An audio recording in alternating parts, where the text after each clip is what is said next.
इस खबर के प्रायोजक हैं Lohianagar mount Carmel high school, Gyansthali high school और LMC कम्युनिकेशन।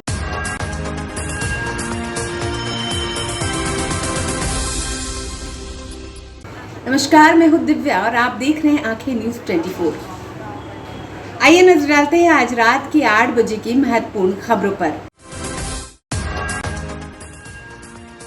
भारत और नेपाल के बीच फिर से शुरू हुई रेल सेवा, रिश्ते हुए और प्रगाढ़।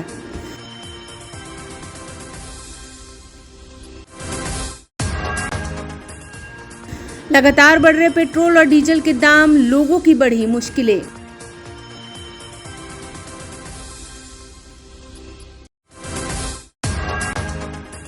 बढ़ते अपराध को देखते हुए बिहार के डीजीपी मिशन मोड पर, गांधी मैदान थाना प्रभारी को किया निलंबित।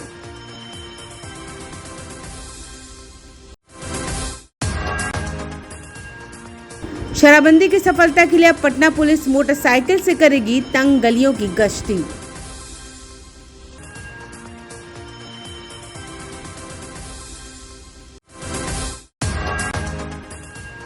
और भाजपा 8 अप्रैल को मनाएगी सम्राट अशोक की जयंती।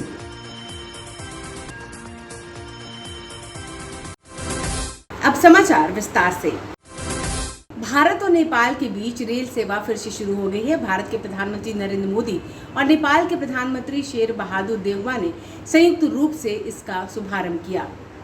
इससे दोनों देशों के रिश्ते और प्रगाढ़ होंगे।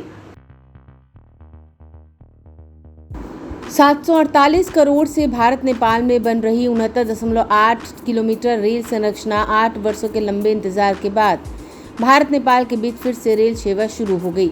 प्रधानमंत्री नरेंद्र मोदी और नेपाल के प्रधानमंत्री शेर बहादुर देउवा ने संयुक्त रूप से दिल्ली से हैदराबाद हाउस में जयनगर जनकपुर कुर्था तक के परिचालन का उद्घाटन किया।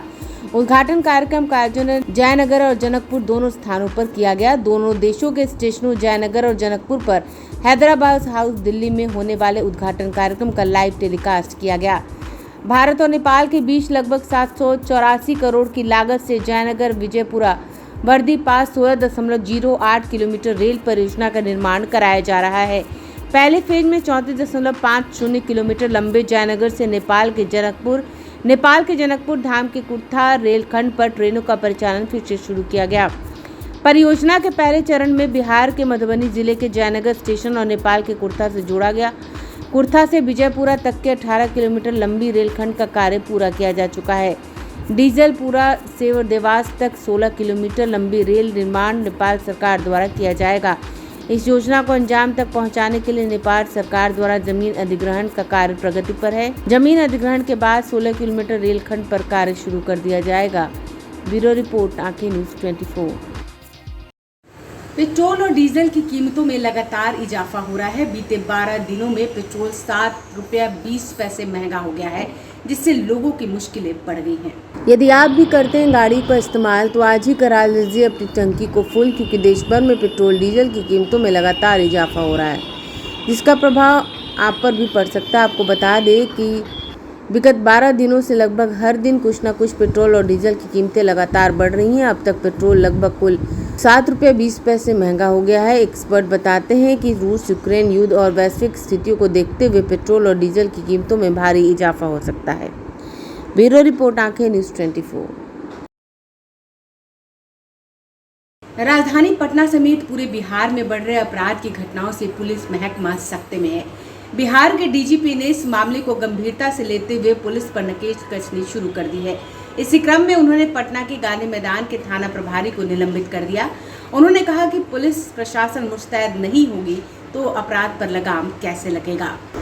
राजधानी पटना में अपराध का ग्राफ बढ़ता जा रहा है। आए दिन लूट, हत्या जैसी घटनाएं बढ़ती जा रही हैं। अगर बात कर ली जाए पटना सिटी की तो बैक टू बैक हत्याओं का सिलसिला जारी था। वहीं पुलिस महकमे में भी हड़कंप मच गया, जिसको लेकर डीजीपी सहित कई अधिकारी गांधी मैदान थाना पहुंचे और अपराध को लेकर बैठक हुई, जिसमें गांधी मैदान थानेदार को सस्पेंड कर दिया गया। वहीं डीजीपी ने कहा कि गांधी मैदान थाने का स्टेशन डायरी मेंटेन नहीं किया जा रहा था, जिसमें कई त्रुटियां पाई गई, जिसको लेकर बड़ी कार्रवाई की गई। साइबर अपराध की घटनाएं भी प्रतिदिन बढ़ रही हैं, लेकिन इस पर पुलिस ध्यान नहीं देती। हमारे पास अच्छे संसाधन है, इसके बावजूद भी कार्रवाई नहीं हो रही है। हमें हर तरह से मजबूत होना चाहिए। आराम से हो जाइए। मैं कहीं जाऊंगा नहीं। सर नीचे आइए सर। आपसे बात करके जाऊंगा। सर नीचे आइए। नीचे नीचे सर नीचे आइए सर। जगह तो चलिए नीचे आइए चले पीछे सर ऊपर रहिए ना।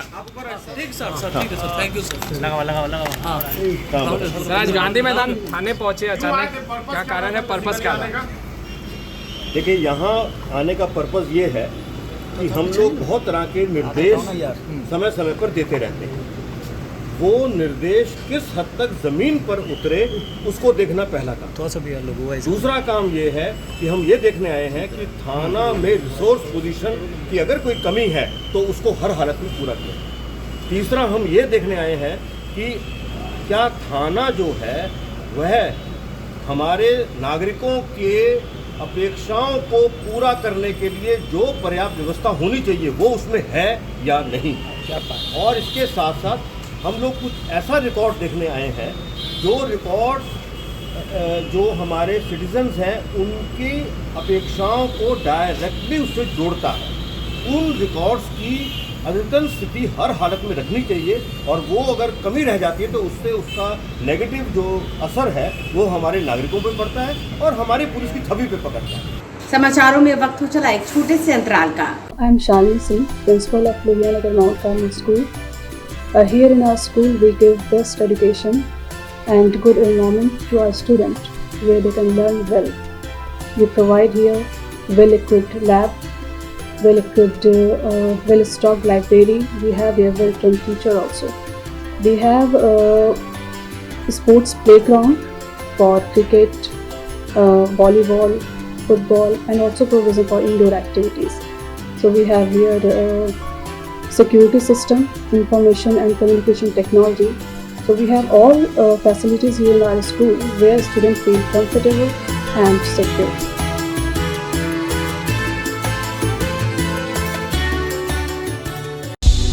क्या आप पत्रकारिता के क्षेत्र में अपना कैरियर बनाना चाहते हैं?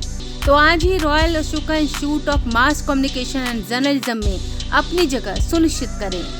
आर्यभट्ट ज्ञान विश्वविद्यालय पटना से मान्यता प्राप्त 100% प्लेसमेंट के साथ royal Ashoka institute of mass communication and journalism नामांकन जारी है। हमारा पता है DS/16 गायत्री मंदिर के समीप कंकड़बाग पटना 8,20,000। आप हमें संपर्क भी कर सकते हैं। हमारा मोबाइल नंबर है 9955456126। ब्रेक के बाद आपका फिर से स्वागत है। बिहार में शराबबंदी को पूर्णतः सफल बनाने में सरकार विफल साबित हो रही है, लिहाजा अब पटना पुलिस को शराब कारोबारियों पर नकेल कसने के लिए 28 मोटरसाइकिल दी गई है। ये तंग गलियों में जाकर शराब कारोबारियों पर नजर रखेंगे और उन्हें गिरफ्तार करेंगे। शराबबंदी को सफल बनाने के लिए पुलिस विभाग को मद निषेध और उत्पाद विभाग के कार्य के लिए 28 मोटरसाइकिल दी गई है। पुलिस विभाग के द्वारा गलियों में संकीर्ण रास्तों और शराब तस्कर और शराब कारोबारियों और डिलीवरी करने वालों पर कार्रवाई के लिए मोटरसाइकिल दी गई। पटना जिलाधिकारी डॉक्टर चंद्रशेखर सिंह के द्वारा 28 मोटरसाइकिल को रवाना किया गया। पुलिस विभाग मोटरसाइकिल के माध्यम से गलियों, संकीर्ण रास्तों और शराब कारोबारी और होम डिलीवरी करने वालों पर कार्रवाई करेगी। मोटरसाइकिल से लगातार गश्ती की जाएगी और जो लोग शराब के कारोबार में संलिप्त पाए जाएंगे उन लोगों पर कड़ी कार्रवाई की जाएगी। ब्यूरो रिपोर्ट, आंखें न्यूज़ 24। ये सरकार के स्तर से मद निषेध का जो हम लोग का चल रहा है कार्यक्रम कि छापामारी बढ़िया से हो और शराब का पूर्णतः प्रतिबंध लग सके, इसके लिए सतत प्रयास जारी है।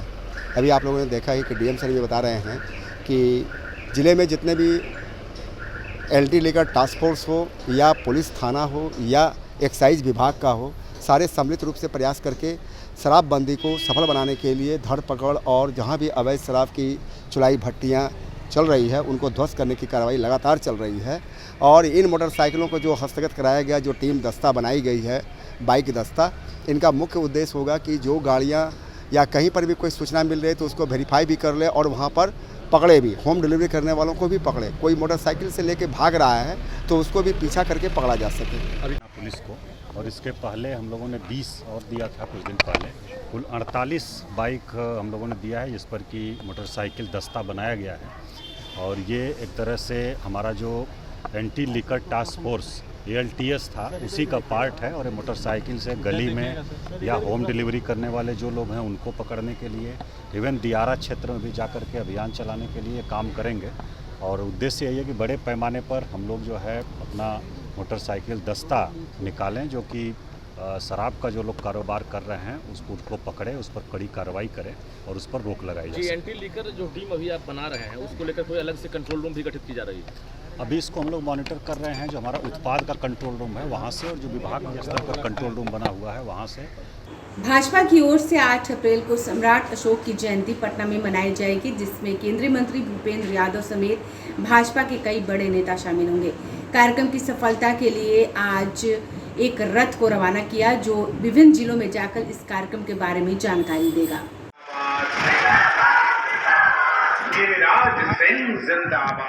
बिहार प्रदेश भाजपा की ओर से आगामी 8 अप्रैल को सम्राट अशोक की जयंती मनाई जाएगी। राजधानी पटना के बापू सभागार में जयंती मनाई जाएगी। केंद्रीय मंत्री भूपेंद्र यादव, यूपी के उप मुख्यमंत्री केशव प्रसाद मौर्य सहित कई नेता शामिल होंगे। कार्यक्रम की सफलता के लिए बिहार सरकार के पंचायती राज मंत्री सम्राट चौधरी ने रथ को रवाना किया। प्रदेश बीजेपी कार्यालय से बिहार के अलग अलग जिलों के लिए रथ रवाना किए गए। देखिए, 8 तारीख को 8 अप्रैल को महान सम्राट अशोक जयंती का आयोजन हम भारतीय जनता पार्टी के तत्वाधान में किया गया है, और इसका आयोजन सम्राट अशोक कन्वेंशन हॉल बापू सभागार के अंदर इसका पूरा आयोजन किया गया है। हमारे पार्टी के और देश के मंत्री, भारत सरकार के मंत्री आदरणीय भूपेंद्र यादव जी उसमें शामिल होंगे। उत्तर प्रदेश के उप मुख्यमंत्री केशव प्रसाद मौर्य जी उसमें उपलब्ध होंगे। पार्टी के अध्यक्ष डॉक्टर संजय जायसवाल जी, पार्टी के सभी नेता उसमें उपस्थित होंगे। और जो हम लोगों ने काम किया है, क्योंकि अखंड भारत का सपना जो सम्राट अशोक और पंडित चाणक्य ने देखा था, उसको पूरी तरह उंगली जामा इस देश के प्रधानमंत्री आदरणीय नरेंद्र मोदी जी के नेतृत्व में, आदरणीय गृह मंत्री अमित शाह जी के नेतृत्व में, जो अखंड भारत का सपना था 370 हटाकर इस देश में अखंड भारत की कल्पना को साबित करने का काम किया। आइए एक बार फिर नजर डालते हैं आज की सुर्खियों पर। भारत और नेपाल के बीच फिर से शुरू हुई रेल सेवा, रिश्ते हुए और प्रगाढ़।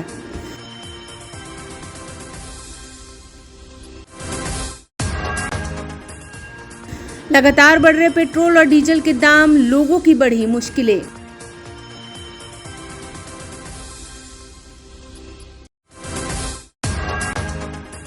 बढ़ते अपराध को देखते हुए बिहार के डीजीपी मिशन मोड पर, गांधी मैदान थाना प्रभारी को किया निलंबित।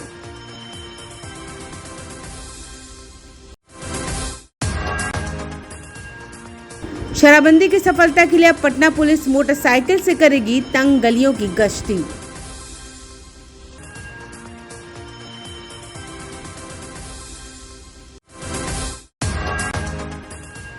और भाजपा 8 अप्रैल को मनाएगी सम्राट अशोक की जयंती।